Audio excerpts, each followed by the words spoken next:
Satu selat bisa menentukan hidup jutaan manusia. Satu jalur laut bisa mengubah harga minyak dunia.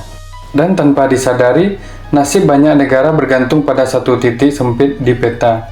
Bagaimana mungkin jalur sekecil itu mengendalikan ekonomi global? Sekitar 60-70% energi perdagangan Asia Timur melewati jalur laut yang berada di wilayah Indonesia, bukan di samudera luas, tapi di titik sempit yang disebut sebagai choke point. Di antaranya Selat Malaka, Selat Sunda, Selat Lombok, dan Selat Makassar. Ini bukan sekadar jalur laut biasa, ini adalah jalur kehidupan. Negara-negara seperti China, Jepang, Korea Selatan, Taiwan, dan Filipina sangat bergantung pada jalur ini. Mereka tidak memiliki cukup sumber energi sendiri. Minyak yang menggerakkan industri mereka harus melewati selat-selat ini. Artinya apa? Jika jalur ini terganggu, maka ekonomi mereka itu ikut terguncang. Di antara semua jalur itu, Selat Malaka adalah yang paling vital. Kenapa?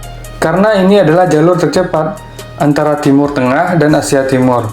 Bayangkan satu skenario, Selat Malaka ditutup, apa yang terjadi? Kapal harus memutar jauh, melewati jalur alternatif yang lebih panjang dan mahal. Biaya logistik naik, waktu pengiriman bertambah, dan akhirnya harga minyak melonjak. Harga barang naik, inflasi terjadi. Satu selat mengguncang dunia. Di tengah semua perdebatan tentang jalur laut dan kekuatan global, Indonesia sebenarnya memiliki keunggulan yang jarang dimiliki negara lain. Bukan karena kekuatan militernya, bukan juga karena ekonomi yang terbesar, tapi karena posisinya yang unik. Indonesia berada di antara dua samudera besar, Samudra Hindia dan Samudra Pasifik, dan di antara dua pusat ekonomi dunia. Artinya, Indonesia bukan sekedar negara, tetapi persimpangan dunia. Walaupun dunia memiliki alternatif, tidak semua jalur bisa menggantikan efisiensi dari Selat Malaka dan selat-selat di Indonesia. Karena jaraknya lebih pendek, biaya lebih murah, dan aksesnya lebih cepat. Di antara semua jalur itu, Selat Malaka adalah selat yang paling vital. Karena ini adalah jalur tercepat yang menghubungkan Asia Timur, Eropa, Afrika, dan Asia Barat. Bahkan, sekitar 70% perdagangan internasional yang menghubungkan kawasan-kawasan tersebut melewati wilayah laut Indonesia.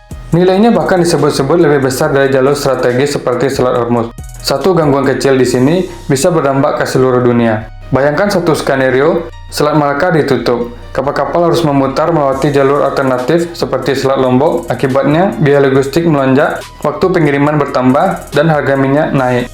Ini bukan hal baru. Sejak dulu, wilayah Indonesia sudah menjadi pusat perdagangan dunia.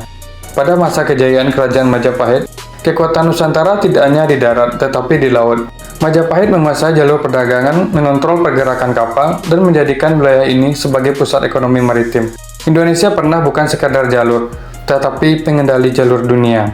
Indonesia tidak hanya berada di peta dunia, Indonesia berada di jalur kehidupan dunia. Satu selat memang bisa menentukan nasib banyak bangsa, dan Indonesia memegang kuncinya. Namun pertanyaannya sekarang, apakah Indonesia hanya menjadi penjaga jalur atau menjadi pengendali masa depan dunia?